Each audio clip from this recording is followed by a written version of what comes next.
টেটত matric আৰু higher ছেকেণ্ডেৰীৰ মাৰ্কছটো counting হয়। এতিয়াতো এবাৰ মাৰ্কছ চবেই 95 পাব।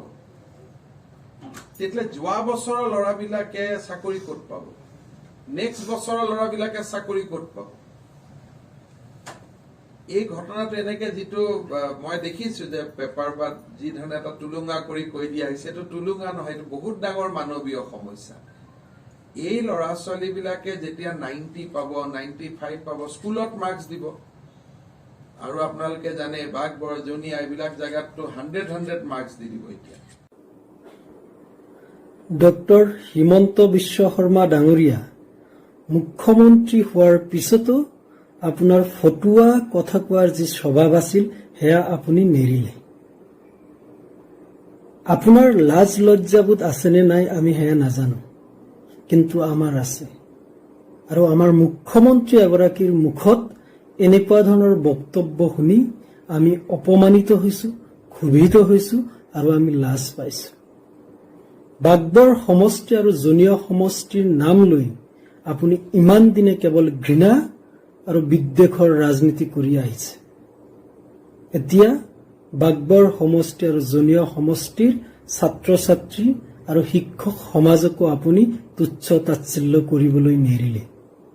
বাগবৰ সমষ্টি আৰু জনীয় সমষ্টিৰ ছাত্ৰ ছাত্ৰীয়ে যদি 100% নম্বৰ লাভ কৰে, সেয়া নিশ্চয়কৈ তেওঁলোকৰ মেধাৰ ওপৰত ভিত্তি কৰি লাভ কৰিব।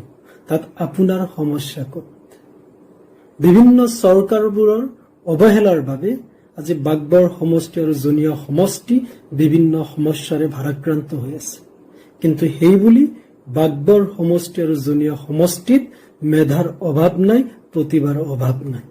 ইয়াৰ পূৰ্বেও বাগবৰ আৰু জনীয় সমষ্টিৰ পৰা বহুবাৰ অসমৰ ভিতৰত স্থান লাভ কৰিবলৈ সক্ষম হোৱা ছাত্ৰ ছাত্ৰী ওলাইছে। আপুনি এই খবৰ ল'ব।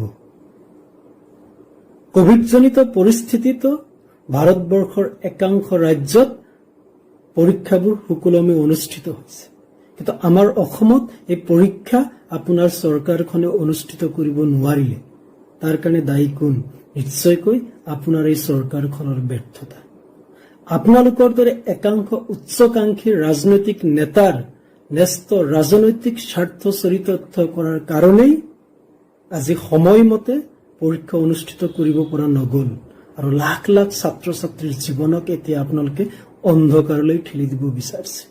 এতিয়া আপোনাৰ শিক্ষা বিভাগে ক'ব বিচাৰিছে বিকল্প মূল্যায়ন ব্যৱস্থাৰ জৰিয়তে যি নম্বৰ লাভ কৰিব ছাত্ৰ ছাত্ৰীসকলে, সেই নম্বৰেৰে তেওঁলোকে অমুক চাকৰিত আবেদন কৰিব নোৱাৰিব, তমুক চাকৰিত আবেদন কৰিব পাৰিব। এনেকুৱা ধৰণৰ অদ্ভুত কথা কিছুমান আপোনালোকে বা এনেকুৱা ধৰণৰ অবিবেচক সিদ্ধান্ত আপোনালোকে ল'বলৈ আগবাঢ়িছে। আপুনি হেনো মেধাৱী ছাত্ৰ আছিল, কটনত অধ্যয়ন কৰিছিল, PhDও কৰিছে। আমি ভাবি আচৰিত হওঁ আপোনাৰ দৰে এনেকুৱা এজন ব্যক্তি আজি চৰকাৰৰ মুৰব্বী, আৰু আপোনাৰ চৰকাৰে লাখ লাখ ছাত্ৰ ছাত্ৰীৰ জীৱনক লৈ হেতালি খেলি এনেকুৱা ধৰণৰ এক অবিবেচক কাণ্ডজ্ঞানহীন সিদ্ধান্ত কেনেকৈ ল'ব পাৰে? আপোনাৰ দৰে ব্যক্তি এজনে বাগবৰ সমষ্টি আৰু জনীয় সমষ্টিক লৈ এনেকুৱা ধৰণৰ অসংবেদনশীল মন্তব্য কেনেকুৱা ধৰণে আপুনি কৰিব পাৰে? এই চেগতে দাবী উত্থাপন কৰিছো যে আপুনি অতি শীঘ্ৰে বাগবৰ সমষ্টি আৰু জনীয়া সমষ্টিৰ ছাত্ৰ ছাত্ৰী আৰু শিক্ষাগুৰু সমাজৰ তাত ৰাজহুৱাকৈ ক্ষমা খোজক। আৰু আপোনাক সকীয়াই দিব বিচাৰিছো, অদূৰ ভৱিষ্যতে বাগবৰ আৰু জনীয়া সমষ্টিক লৈ যাতে এনেকুৱা ধৰণৰ কোনো তুচ্ছ তাচ্ছিল্য কৰা বক্তব্য আপুনি প্ৰদান নকৰে। আপুনি এতিয়া ৰাজ্যখনৰ মুৰব্বী হয়, মাননীয় মুখ্যমন্ত্ৰী হয়।